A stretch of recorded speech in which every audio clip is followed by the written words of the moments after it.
안녕하세요.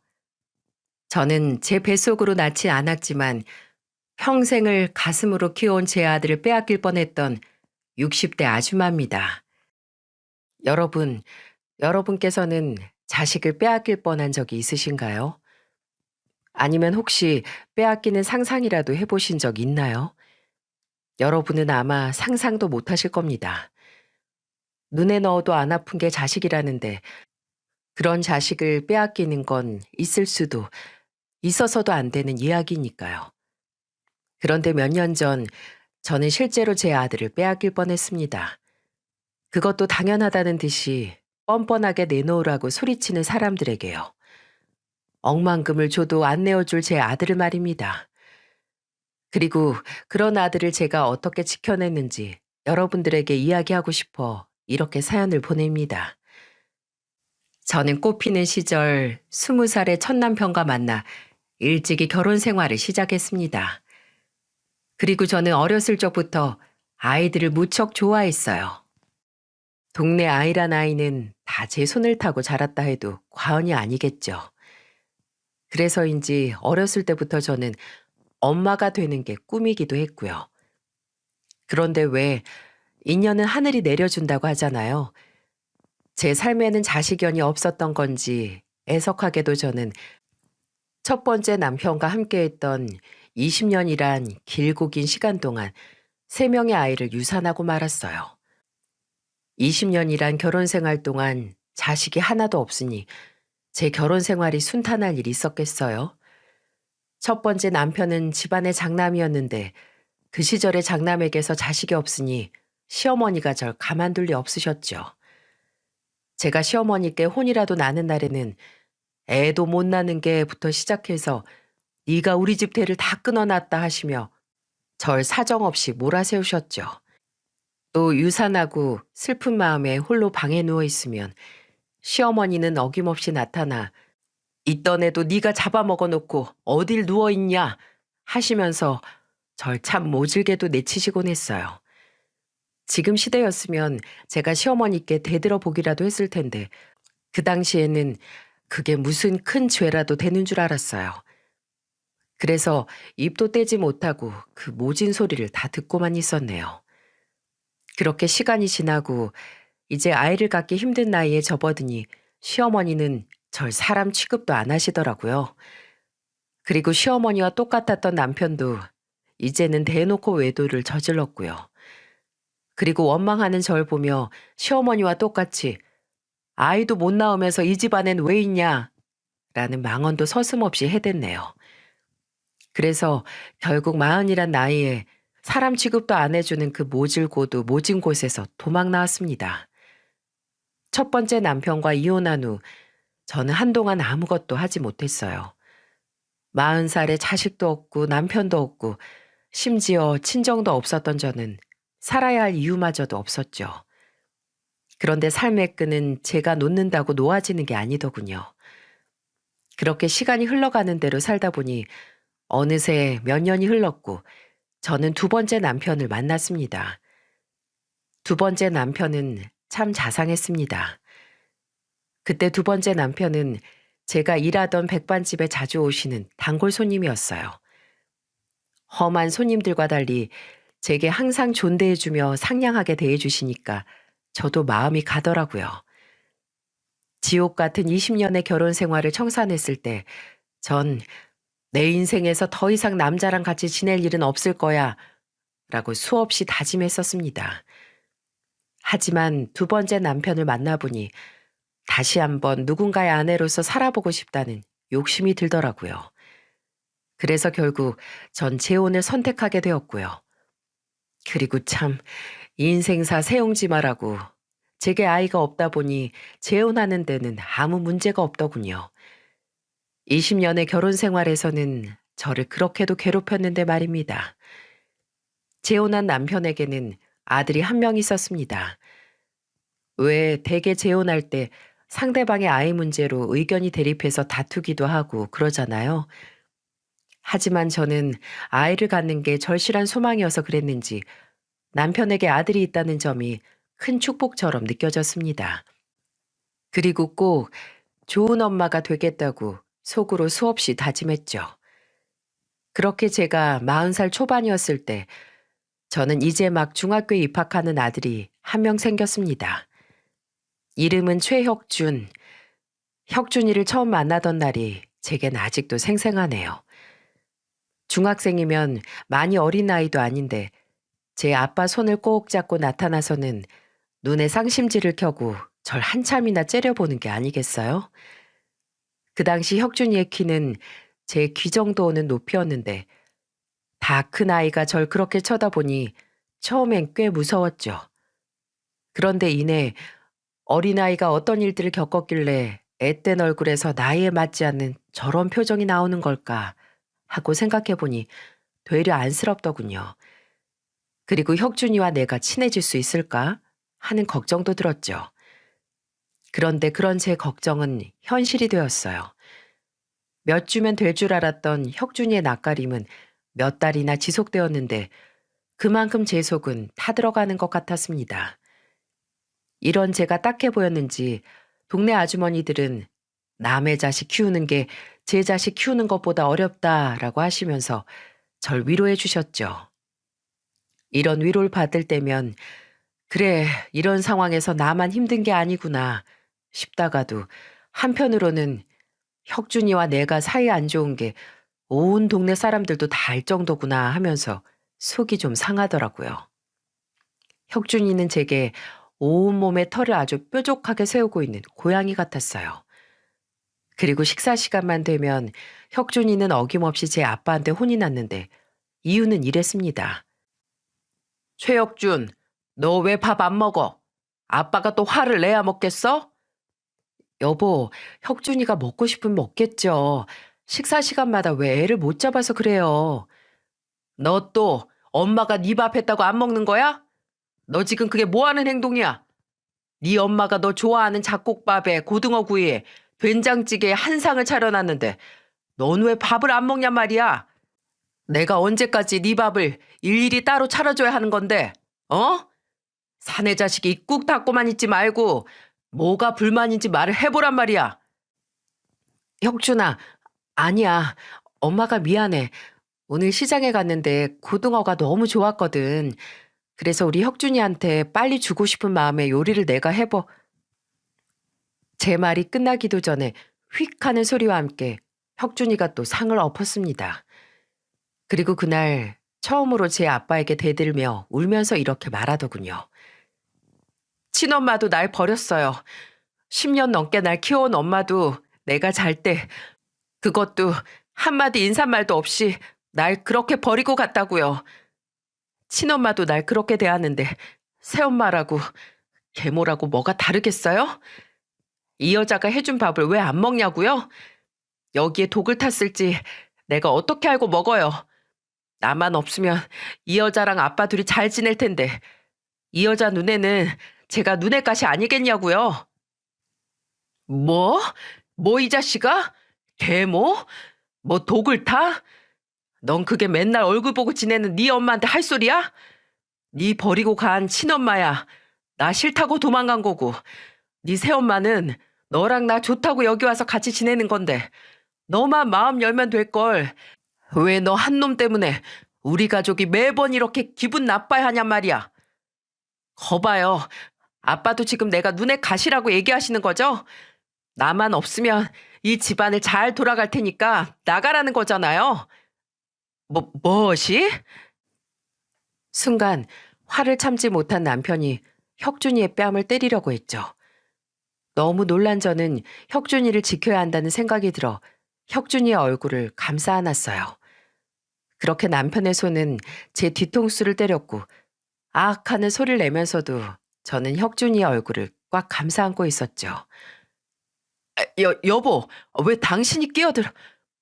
남편의 말이 채 끝나지도 않았는데 혁준이는 절 그대로 밀어버렸고 전 바닥으로 벌러덩 낮아빠졌습니다. 내 얼굴에 손대지 말아요. 아줌마 이러면 내가 뭐 감동이라도 받을 줄 알아요? 아줌마도 잠깐은 나한테 이렇게 잘해주다가 아빠가 마음에 안 들면 어느 날 갑자기 사라져버릴 거 아니에요. 내 친엄마도 그랬어요.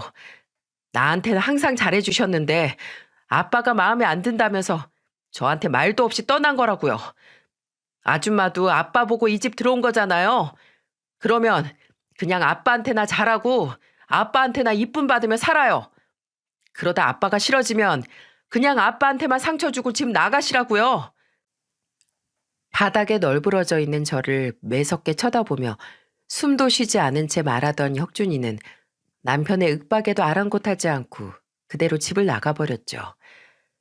몇 달 만에 서로 마주본 혁준이의 눈빛이었는데 그새 혁준이의 눈빛은 더 깊고 슬퍼져 있더군요. 그런데 전 혁준이 울부짖음에서 혁준이와 제가 친해질 수 없는 큰 이유를 찾았습니다. 그 당시는 저 혼자만의 생각이었지만 혁준이는 제가 싫다기보다는 저와 친해지고 정을 나누는 걸 두려워하는 것처럼 보였거든요. 혁준이가 말했던 내 친엄마도 그랬어요. 나한테는 항상 잘해주셨는데 아빠가 마음에 안 든다면서 저한테 말도 없이 떠난 거라고요. 이 말이 그날 밤 제 머릿속에서 떠나질 않았습니다. 그리고 그날 혁준이를 기다리며 동네 아주머니들이 말씀하신 남의 자식 키우는 것이 제 자식 키우는 것보다 어렵다라는 말을 계속 떠올렸죠. 솔직히 위의 사건 말고도 혁준이는 제 인내심을 시험하는 것처럼 다양한 사고를 쳤거든요.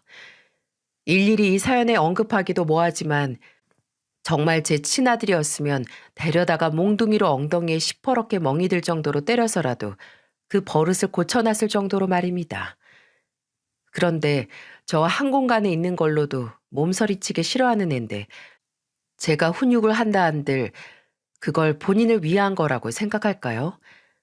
아마 역시 계모야. 계모니까 나한테 이렇게 함부로 하지. 아줌마 친자식 같았으면 이렇게 화내고 때렸겠어? 라고 했겠지요. 그래서 전 하루하루 더 버릇 없어지고 망가져가는 혁준이를 보며 이러지도 저러지도 못하며 지냈습니다. 그러던 어느 날 결국 큰 사고가 터졌죠. 집에서 빨래를 하고 있던 저는 학교에서 온 전화 한 통을 받았는데 혁준이가 친구를 일방적으로 때려서 친구가 많이 다쳤다는 내용이었어요. 저는 그 길로 혁준이 학교로 찾아갔습니다. 아직 분이 안 풀렸는지 씩씩거리는 혁준이를 보고 있자니 눈앞이 핑 돌더군요. 그리고 남편에게 듣기로는 시험 성적은 항상 상위권을 유지해서 착실한 아이라는데 이렇게 점점 더 어른들한테 함부로 하고 폭력까지 쓰는 모습을 보니까 저 때문에 애가 저렇게 변했나 죄책감이 들더라고요. 아, 어쩌라고요? 저 그냥 퇴학시켜 주세요. 저 같은 놈이 학교 다녀서 뭐해요? 여기 저놈도 그랬고 여기 있는 저놈 엄마도 그렇고 나 같은 건 학교 다닐 필요가 없다잖아요. 얼굴이 시퍼렇게 멍든 친구와 그의 엄마를 보며 혁준이는 고래고래 소리를 지르고 있었어요. 이야기를 들어보니 혁준이가 그동안 엄마가 버린 애라며 친구들에게 놀림을 받고 있었다는 겁니다. 그리고 혁준이는 분한 마음에 주동자를 때렸던 건데 폭력이 과해 일이 이렇게 커졌던 거고요. 놀림받았을 혁준이를 생각하면 피가 거꾸로 돌지만 본인을 도와주려는 선생님의 어깨를 툭툭 밀치며 퇴학시켜달라고 고래고래 소리 지르는 혁준이를 보자니 이건 아니다 싶더군요. 전 그때 다짐했죠. 점점 더 사람 아니게 변해가는 혁준이의 눈빛을 더는 두고만 보지 않겠다고요. 야, 최혁준, 너 선생님께 그게 무슨 말버릇이야? 어? 그리고 어디 선생님을 툭툭 밀치고 있어? 아, 아줌만 또 뭐예요? 아줌만 내가 어떻게 사는지 관심도 없으면. 혁준이 말이 끝나자마자 전 혁준이의 뺨을 있는 힘껏 한 대 때렸습니다. 그리고 절 노려보는 혁준이를 보며 빨갛게 올라온 뺨을 한 대 더 때렸죠. 너도 그만해. 내가 왜 네 아줌마야, 엄마지? 난 네 엄마야. 그래서 난 네가 이런 식으로 하늘 무서운지 모르고 이 사람 저 사람한테 건방 떠는 꼴 더는 안 봐줘. 너 당장 선생님께 잘못했다고 용서 빌어. 어서. 제 화난 모습을 처음 봤는지 혁준이는 아무 말도 못하고 절 쳐다만 보더군요. 그런데 갑자기 혁준이가 때린 친구 어머님이 제게 말했어요. 아, 당신이 얘 계모야? 계모라 애가 이렇게 아나무인이 되도록 아무 신경도 안 쓰나? 우리 애 어떻게 할 거야? 그 시험인데 저 팔로 공부를 어떻게 하냐고? 공부는 해서 뭐 한대요? 뭐? 학생인데 공부해서 뭐 하냐니? 계모라 그런지 애들 공부 이런 건 전혀 관심이 없나 봐. 아니요. 제 말은 듣기로 당신 아들이 제 아들 놀리는 주동자였다는데 친구가 처한 상황을 이해해주긴커녕 여기저기 떠벌리며 놀리고 다닌 놈이 공부는 해서 뭐 하냐고요? 쟤는 공부보다 인성교육이 먼저 아닌가요? 그리고 우리 혁준이는 공부하란 소리 안 해도 알아서 잘하고요. 뭐? 너 내 아들한테 말 다 했어? 계모 주제 어디 친엄마인 나한테 자식 교육을 운운하고 있어? 아이고 그 애미에 그 아들 납시셨네. 저기요 아줌마 제 혼이 어때서요? 계모가 어때서요? 제가 계모라 우리 혁준이 옷을 안 빨아입혔어요. 아니면 학교를 안 보냈어요? 아, 아줌마 말 나온 김에 우리 혁준이 교복 한번 봐요. 친엄마는 옷도 안 빨아입히는지 저기 좀 봐봐. 목 뒤가 아주 누렇게 변했구만. 우리 애 옷은 깨끗하고 옷에 주름 하나 없이 쫙쫙 다려 입혀요. 애 옷이나 신경 써주면서 저한테 그런 말 하세요. 뭐? 아, 다 됐고 돈 내놔 돈. 우리 애 치료비 내놓으라고. 아, 결국 이 소란을 부린 게 돈 때문이었어요? 아들 장사하시게요? 그럼 당신 아들이 내 아들 놀린 거 그거 먼저 사과하라고 하세요. 그럼 제가 치료비는 얼마든지 드릴게요. 대신 선 사과 후 보상이에요. 사과 먼저 해요. 어서요. 그날이 제가 혁준이를 위해 처음 엄마로 나선 날이었습니다. 그날 저는 끝끝내 사과를 안 하는 친구에게 단돈 1원의 치료비도 보상하지 않았고 그 엄마도 본인 아들의 고집을 못 꺾은 채 빈손으로 돌아갔죠. 그런데 이날 저는 혹시 제게 맞은 것이 분해 또 역시 계모 맞잖아 라는 소리를 들을 줄 알았는데 혁준이의 첫마디에 저는 눈물을 흘리고 말았어요. 엄마, 아까는 좀 아팠어요. 바로 절 엄마라고 불렀던 겁니다. 혁준이와 지낸 지 7개월 만의 일이었죠. 저는 혁준이와 나란히 걸으며 그 얘기를 듣는데 눈물이 왈칵 쏟아져 혁준이 얼굴 반대 방향으로 고개를 돌렸습니다. 그리고 한참을 걸으며 이야기했죠. 엄마, 그동안 내가 잘못했어요. 난 엄마가 내 편이 아닌 줄 알았어요. 오늘 그 자식 엄마가 날 몰아세우는데 그때 내게 엄마가 없다는 게 참 서럽더라고요. 그런데 오늘 내 편을 들어주는 엄마가 있어서 참 좋았어요. 그랬구나. 아휴, 내가 더 일찍 오지 못해서 미안해. 그리고 아까 널 때린 것도 미안하고. 하지만 난 말하지 않아도 돼요. 엄마 마음 다 알아요. 오히려 엄마한테 맞고 나니까 정신이 확 들던걸요. 앞으로 나 다시 예전처럼 잘 지내볼게요. 대신 엄마, 나랑 약속 하나 해줘요. 엄마는 나 절대로 버리지 않겠다고. 혁준이의 진심 어린 속마음에 전 길을 가다 말고 혁준이를 안고 펑펑 울었습니다. 그렇게 남편과 저 그리고 제 아들 혁준이는 제가 재혼한 지 7개월 만에 진짜 가족이 될 수 있었죠. 그 후로 제 삶은 여느 엄마와 다를 바가 없었습니다. 혁준이는 아침마다 제가 해준 밥을 먹고 등교하고 또 제가 챙겨준 도시락으로 점심을 먹었죠. 그리고 저녁이면 남편과 혁준이 저 셋이 둥근 밥상에 둘러앉아 저녁밥을 먹었고요. 그리고 혁준이가 성인이 돼서 했던 말이긴 한데 혁준이는 제 첫인상이 참 좋았다고 했습니다. 저를 처음 보자마자 제가 따뜻한 사람이란 걸 본능적으로 느꼈다면서 말이죠. 그래서인지 제게 마음을 여는 것이 더 힘들었다고 하더군요. 저한테 많은 걸 의지하게 되어버릴까봐 덜컥 겁이 났다면서 말이죠. 이 작은 아이가 이렇게 많은 부분을 따지고 재며 본인 감정을 조절하며 지냈다는 게 전 마음이 무너지듯 아팠습니다. 어른들이 살고 못 살고 하는 문제에 이 아이가 꽤 많은 상처와 트라우마를 갖게 되었다는 것도 알 수 있었고요. 대체 우리 혁준이가 무슨 잘못을 해서 이런 상처를 겪게 되었을까요? 전 할 수만 있다면 혁준이의 아픈 모든 기억을 저로 인해 말끔히 지워주고 싶었습니다.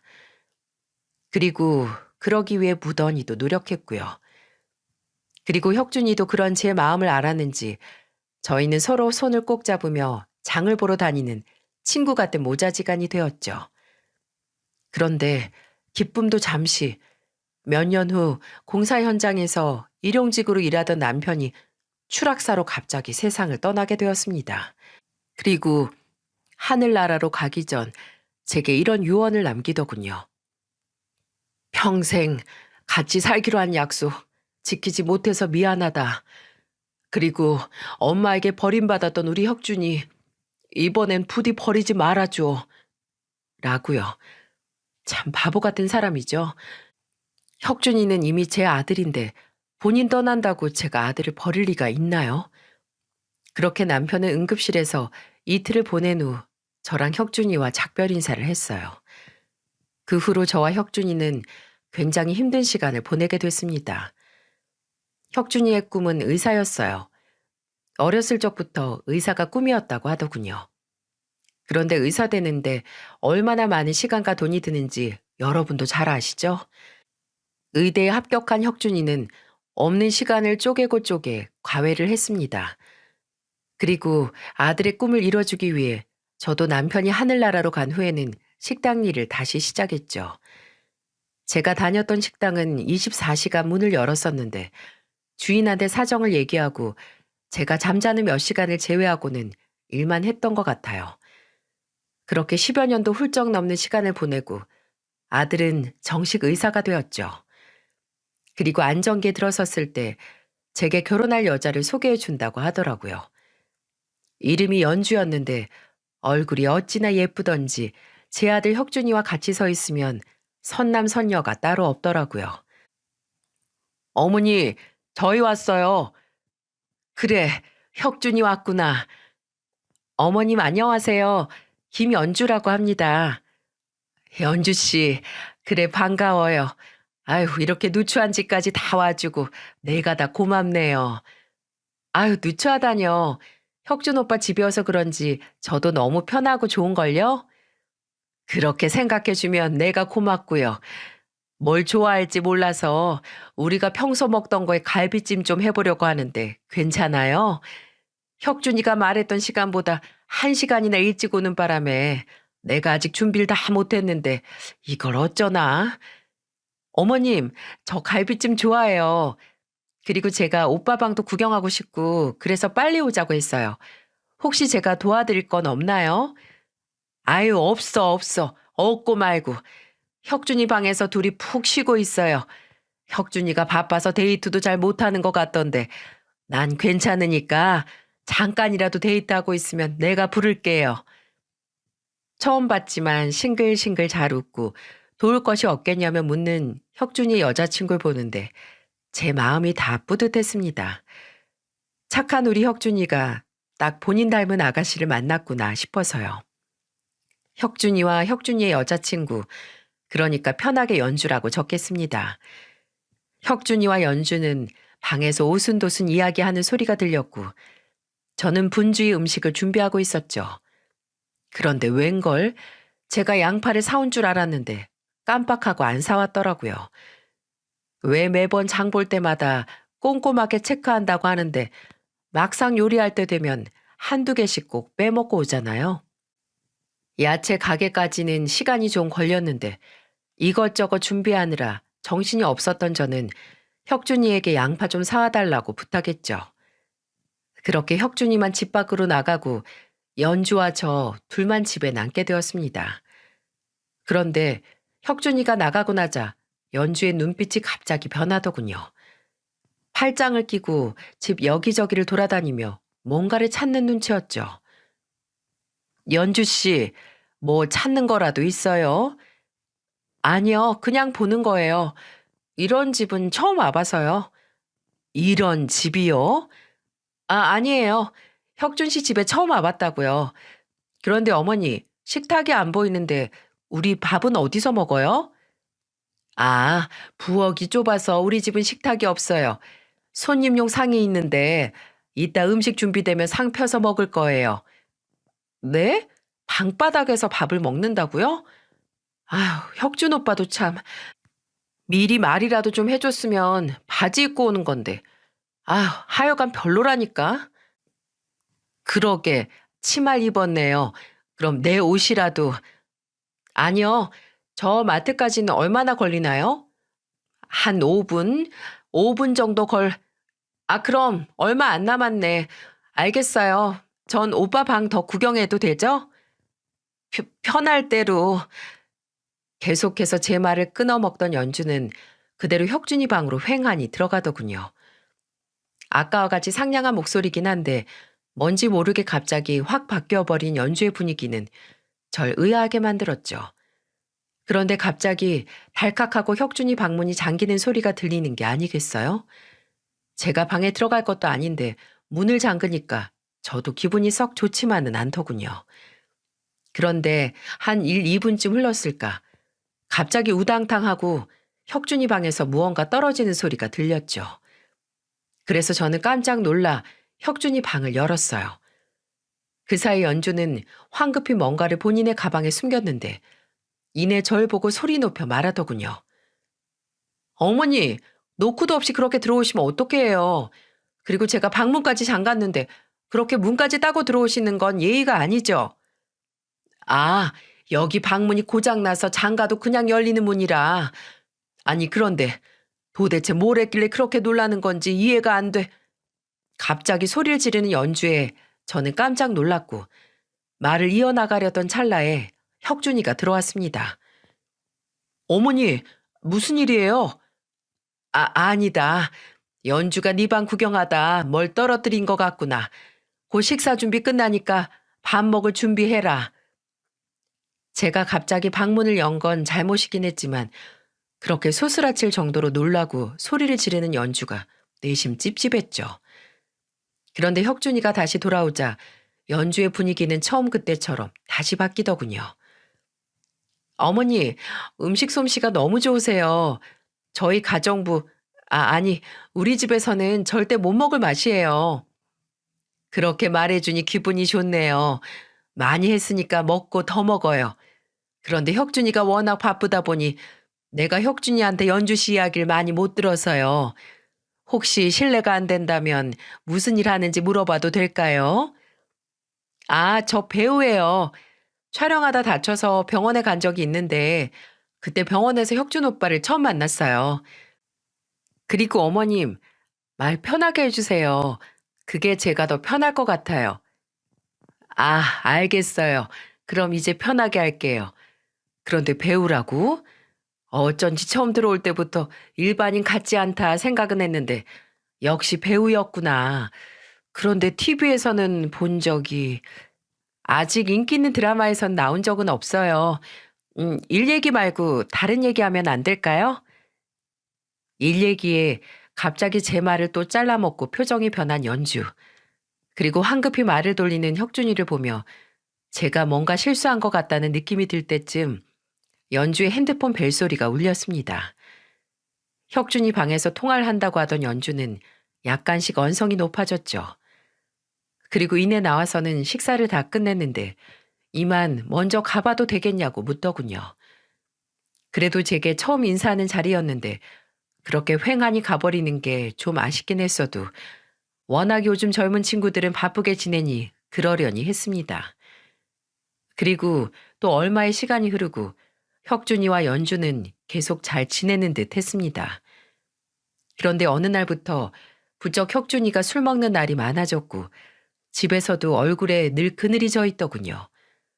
왜 그런지 물어봐도 대답도 안 하고요. 제게 마음을 연 이후로 혼자 지내는 제가 심심하기라도 할까 미주알 고주알 다 늘어놓으며 이야기하던 앤데 이렇게 입을 꾹 다물고 있으니 여간 걱정되는 게 아니겠어요? 혹시나 연주와 무슨 일이 있나 의심하기도 했지만 연주는 혁준이가 없는 날에도 자주 집에 놀러 왔었어요. 그리고 저와 한참 수다를 떨고 갔던 터라 연주와는 상관없는 일이라고 생각했어요. 그렇게 혁준이가 연주네 집으로 결혼을 승낙받으러 간다고 했던 날이 왔습니다. 예비 장인어른 장모님을 뵈러 가는 날 아침, 혁준이의 표정은 마치 뭐랄까요? 이런 표현은 좀 그렇지만 도살장에 끌려가는 소처럼 억지로 나가는 표정이었죠. 그리고 역시나 혁준이는 그날 밤 집으로 술에 취해 들어왔고 며칠이 지난 뒤엔 집요하게 묻는 제게 지쳤는지 연주와 헤어졌다고 하더라고요. 말로는 덤덤하게 헤어졌다고 하는데 마음고생이 심한지 혁준이는 하루가 다르게 야위어 갔습니다. 30대 후반이 되어서야 결혼하겠다고 처음 데려온 여자였는데 헤어진 게 좀 의아하긴 했지만 그것도 아들의 뜻이겠거니 하고 받아들였어요. 그런데 연주는 받아들이지 못한 것 같았습니다. 혁준이가 없을 때 골라 우리 집에 찾아와 오빠의 마음을 돌려달라고 사정사정했어요. 심지어 제게 옷이며 스카프 등의 선물도 챙겨와서는 말이죠. 그러던 중 제게 문자 한 통이 왔습니다. 안녕하세요. 연주 엄마입니다. 직접 뵙고 할 이야기가 있는데 만났으면 합니다. 어느 날 본인이 연주 엄마라며 제게 보내온 문자.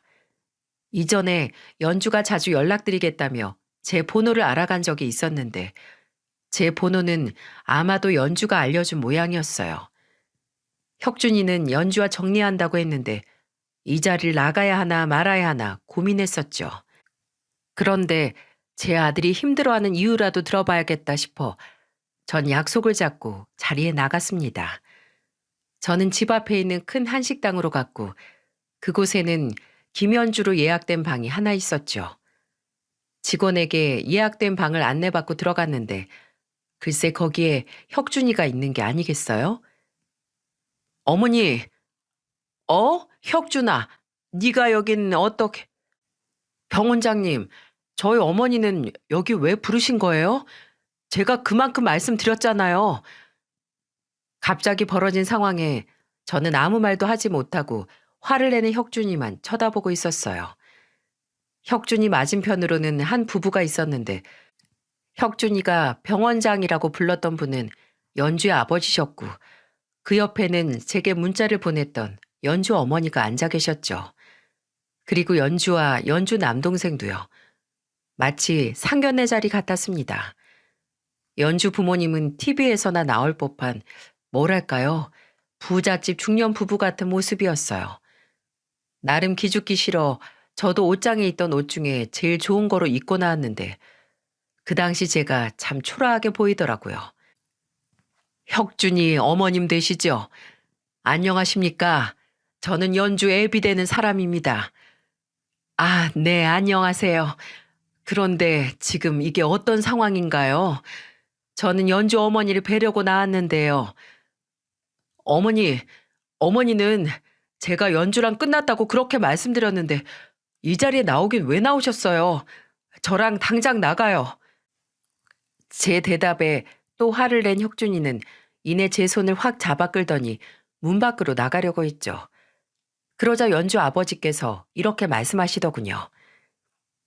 제가 돌려 말하는 걸 잘 못해서 바로 말씀드리겠습니다. 제가 최서방을 대릴 사유로 드리고 싶은데요. 최서방이 어머님 혼자 계시는 게 마음에 걸리는지 이렇게 한 달 넘게 버티고 있네요. 제 마음은 이런데 사부인 생각은 어떠십니까? 네? 대릴 사위요? 당황한 저를 보더니 혁준이는 더 큰 소리로 내지르며 말했어요. 저 그 결혼 못합니다. 아니 안 합니다. 제가 연주를 사랑하고 결혼까지 생각했던 건 맞지만 두 분이 원하는 조건들은 절대 제가 용납할 수 없습니다. 그리고 이렇게 저 모르게 저희 어머니까지 부르시는 건 저와 저희 어머니에 대한 배려가 아니라고 생각하고요. 예, 혁준아. 아니, 지금 대체 무슨 말을 하는 거니? 결혼하는 조건이 있었다는 거니? 어머니 모르셔도 돼요. 알 필요도 없고요. 혁준이가 이렇게 화를 내는 모습은 중학교 이후에 처음 봤어요. 그리고 웬만해서 어른들한테 화를 내는 아이가 아닌데 모든 게 당황스러웠죠. 그런데 연주 어머니의 말을 듣고는 상황을 이해할 수 있었습니다. 어머니도 알 건 아셔야지. 네, 맞습니다. 저희가 결혼하면 최서방한테 대릴 사이로 들어오라고 했습니다. 아실지 모르겠지만 연주 아버지가 병원장이에요. 그리고 저희 부부는 그 병원을 이어받을 사위를 원하고요. 때마침 제 딸이 의사와 사귀고 있다길래 저희는 적극 찬성했지요. 그런데 대릴 사이가 뭐 어렵다고 이렇게 버티는지 저희 부부는 도저히 이해를 못하겠더군요. 상견례를 하자고 해도 싫다고 하더니 이제 나의 연주와 헤어지겠다고 하네요. 생각해 보세요. 솔직히 대릴 사이로 들어와서 병원 경영도 좀 배우고, 네, 그건 그렇지요. 그게 혁준이 앞날에 도움이 된다면야. 어차피 결혼하면 제 살림 꾸려나가 살 텐데요. 그런데 저는 지금 처음 듣는 소리여서 혁준이와 상의도. 어머니, 그렇게 뭐가 그래요? 어머닌 잘 알지도 못하면서 무슨 대답을 하고 그러세요? 혁준이의 말에 저는 가슴에 비수가 꽂힌 듯 아팠습니다. 이 식당에 처음 들어와 연주 부모님을 배웠을 때도 제 차림이 초라해 보였는데 잘 알지도 못하면서 대답하려 하나 이런 혁준이의 말이 괜히 절 서운하게 만들더군요. 하지만 저는 곧 혁준이가 제게 왜 화를 내는지 알 수 있었어요. 그런데 이거 설명 좀 해주시겠습니까? 연주 어머니의 말이었습니다. 이렇게 말하고 테이블 정 가운데 사진을 한 장 꺼내더군요. 저는 그 사진을 보고 경악할 수밖에 없었어요. 그 사진은 혁준이 어렸을 적 사진인데 한쪽에는 죽은 아버지가 그리고 다른 한쪽에는 혁준이의 친모가 있었죠. 저와 혁준이가 친하게 지내고 얼마 후 혁준이는 친모의 기억을 모두 지우고 싶다며 같이 찍었던 사진을 다 불태운 적이 있었어요. 그때 저는 혁준이가 혹시 나중에 친모가 보고 싶어질 때가 있지 않을까 하는 노파심에 하나를 숨겨놓았죠. 그리고 혁준이가 앨범에 손을 잘 대지 않을 나이가 되었을 때 혁준이 책장 제일 위에 있는 가장 오래된 앨범 제일 뒷장에 꽂아 놓았습니다. 그런데 이게 어떻게 연주 어머니 손에 들어가게 됐는지 의심이 들었죠. 그리고 이내 연주가 첫인사를 하러 집에 왔을 때 혁준이의 방문을 걸어 잠그고 혁준이의 방을 뒤졌다는 걸 알 수 있었네요. 이 사진이 왜 여기에? 혁준이 친모는 어디 계시나요? 그리고 엄마 대 엄마로서 하나만 묻겠습니다. 사부인이라면 본인 딸에게 계모까지 챙기라고 하시겠습니까? 이어지는 연주 어머니의 말에 저는 할 말을 잃고 말았어요. 제가 사실상 계모인 건 맞지만 제게 한 질문은 뼈가 있어 보였죠. 대답해 보세요. 저는 솔직히 제 딸아이가 친모도 아닌 계모를 시어머니로 모시며 살아가야 한다는 게 싫습니다. 그래서 최서방에게 어머니와 연을 끊으라고 했죠. 그랬더니 지금처럼 저렇게 화를 내는 게 아니겠어요? 어떻게 생각하시나요? 그만하시라고요! 혁준이가 고래고래 소리를 질러도 연주 어머니의 말은 끊임없이 이어졌죠. 우리 최서방, 저희랑 있으면 자연스럽게 병원장도 되고 좋은 집에서도 살 수 있습니다. 그리고 연주 말 들어보니 식탁 하나 없는 작은 집에서 지내신다고요? 그런 곳에 사시는 분이 최서방 앞날은 어느 정도 보장해 주실 수 있으신가요? 제가 만약 친모였다면 우리 집으로 들어오는 대릴사위 자리를 절대 반대하진 않을 텐데요. 혹시 최서방, 그러니까 의사 아들 등에 업고 빨대 꽂아 드실 생각은 아니셨죠?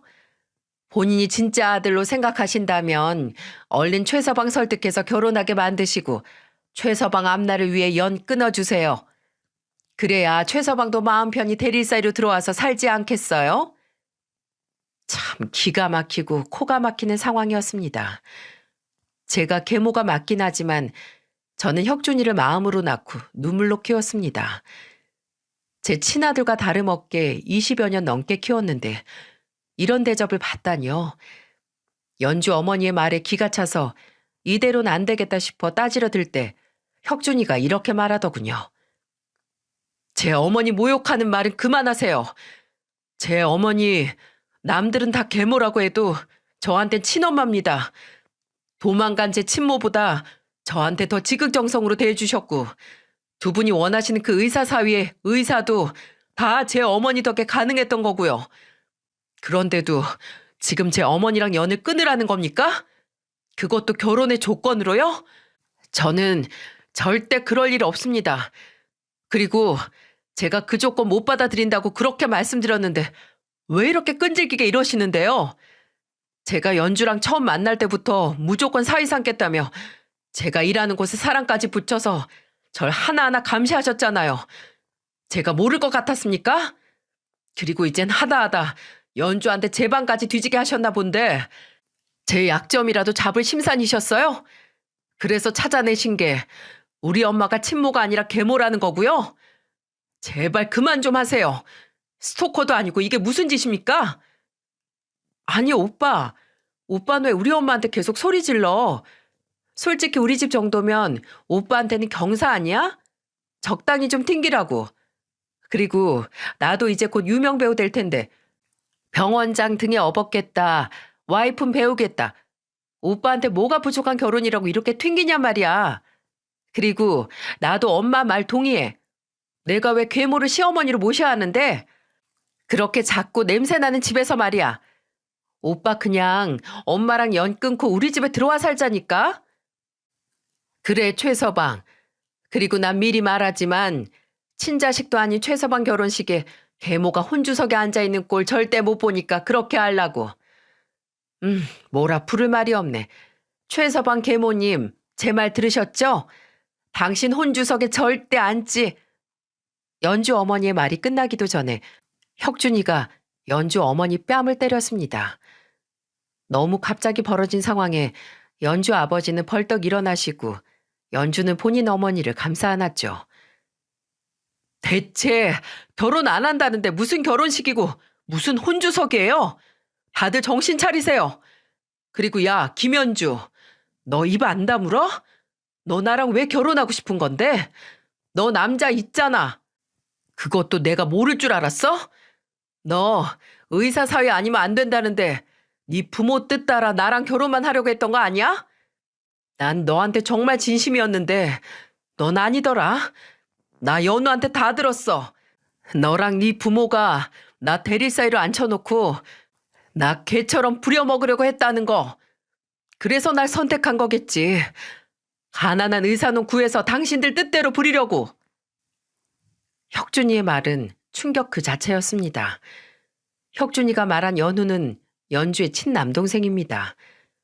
나중에 혁준이한테 들어보니 연우가 어느 날 자기가 일하는 병원에 찾아왔고 연주 누나가 형을 만나는 이유라면서 쫙 알려줬다더군요.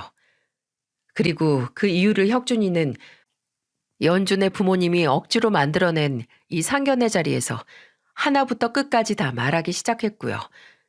줄여보자면 이렇습니다. 대대로 의사 가문이었던 연주 아버지는 연주 남동생인 연우 또한 의사가 되길 원했답니다. 연주는 처음부터 공부머리도 없었고 오로지 제 몸치장하는 것밖에 할 줄 몰라 부모 돈만 펑펑 써대는 바람에 포기한 지 오래됐고요. 그런데 연우는 의사에는 전혀 꿈이 없었다더라고요. 그래서 방황 아닌 방황으로 억지로 들어갔던 의대도 부모 몰래 자퇴하고 방랑자처럼 여행을 다녔다네요. 그렇게 시간이 흐르고 연우가 집에 돌아오자 집에서는 배신자 소리를 들으며 쥐죽은 듯 있었다죠. 그리고 연우가 보기에 연주 아버지의 욕심이 줄어드나 싶었는데 끝내 포기하지 않으셨고 이번엔 의사 사위로 눈을 돌렸다는 거예요. 그래서 하나뿐인 딸에게 의사 사위만 데려오면 뒤에서 뭘 하고 다니든 상관하지 않겠다고 했다면서 말이죠. 그러다 혁준이를 만난 거였는데 집안도 변변찮아 보여 대릴 사위 제안을 한 번에 받아들일 거라며 집안이 잔치 분위기였다네요. 그런데 혁준이가 계속 거부를 하자 사람을 붙여 협박 아닌 협박도 하고 약점이 될 만한 건 모조리 잡아오라며 그간 제 집을 드나들었다는 거죠. 그리고 연주는 이런 식으로 그동안 3명의 남자에게 더 접근했었다네요. 그런데 그보다 더 충격적인 건 연주 아버지가 말한 그 상관하지 않겠다에는 연주의 사생활도 다 포함되어 있었다는 겁니다.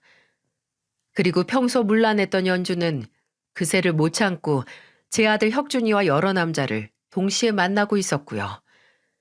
그리고 이런 가족들한테 질릴 대로 질려버린 연우가 아무것도 모르고 있던 혁준이를 찾아와 모두 말해줬다는 거죠. 세상에, 이게 다 의사 사유를 얻고 싶은 연주 부모님의 계략이라고 생각하니 제 온몸에 소름이 끼치더군요. 그리고 이런 말을 다 들으니까 저도 더 이상 아들을 위해 참고 있을 수 없었습니다. 아니, 이제는 진짜 참으면 안 될 상황이 온 거죠. 뭐야? 이 사람 같지도 않은 것들이 내 자식을 뺏어가려고 했다는 거야? 그거 당신들 집착인 거 알아? 멀쩡히 잘 지내고 있는 내 아들을 왜 깨어내어서 이런 시궁창에 빠뜨리냔 말이야. 그리고 연주 너 처음 볼 때부터 말 살살 끊어먹고 분위기도 묘하게 왔다 갔다 하는 게 계속 걸렸는데 네가 감히 내 아들한테 의도적으로 접근한 것도 모자라 두고 다른 남자를 만나러 다녔다고? 짝!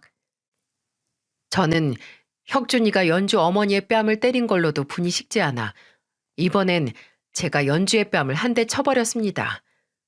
그러자 제게 버럭버럭 소리를 지르며 이러더군요.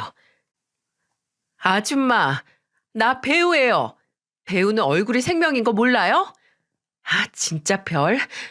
아줌마, 내 얼굴 어쩔 거야? 빨갛게 부어올랐잖아요. 야, 이 망할 기집애야.